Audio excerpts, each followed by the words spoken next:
Is millseog chlásicach de chuid na hedála é Pannacotta, a astrian focail ocail mar uachtar cócráilte. Bín gelatín i Pannacotta tradiisiúnta, ach tá púdar agair á úsáid ag níl anseo. Stair se Planda bhunaí atá an, le haíonna nús gluthaí nóair chrúann sé.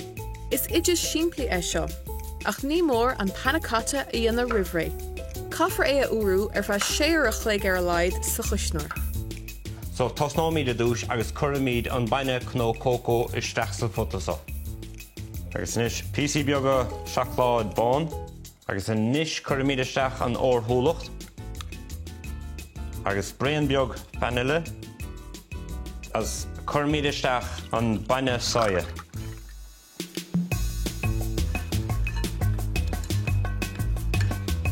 Tá sé sin fad leite scachéanad as tá sé beiríthe go maith.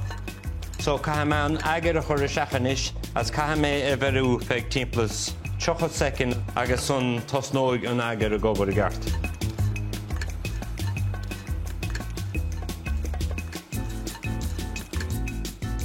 As cuirimid isteach an sathe. Cuirimid isteach sa bhún le.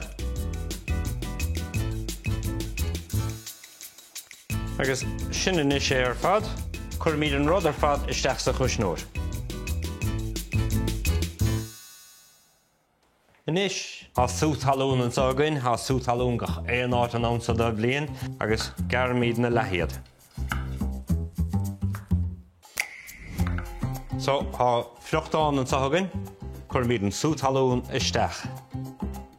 As inis, ní mach an tíród a chur lei seo. Am chur an siúcra róin lei seo, am chur leath-líomóide lei seo, agus an basal be míad a chur isteach leis. Tún de sin blas anna úr agus téinte anna bhethar fad leis an Sútha Talún.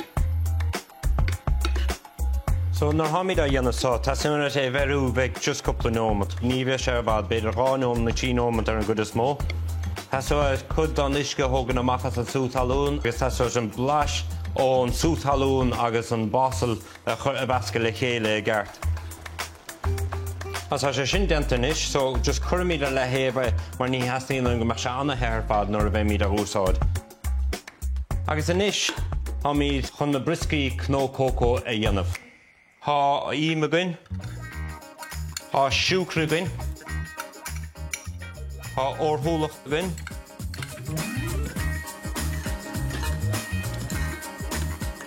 so níos tá an siúcra fad leite, so bhaint as an tas, as in chéadú a chuirimid isteach is sé an clúr, agus tá nó cócó timithe goin. Agus just meas le chéile, agus nóir tháinig fós absa a bhogad feig an tré.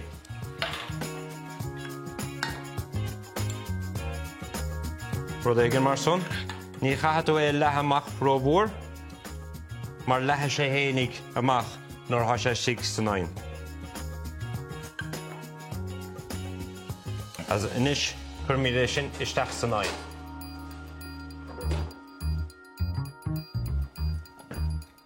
Bheadhann de san chódas inis. Agus níl inis ach an rud ar fad a chur le chéile. Níos tosnóid a goscailt, just tarraigh timpeall an taobh ar fad. Thíoh chódas is thá sé sin a fíochant. Feidh rud éigean chun a chur féin a bhun.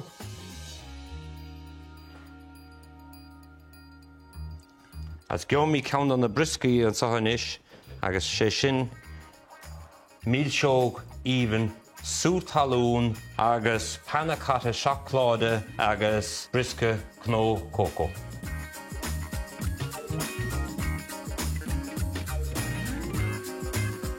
Tá sé sin anna blasta ar fad, tá sé chódas. Díreach olmh agus díreach ar rúnach don amsa don bliain, rud éigean samhlaigh.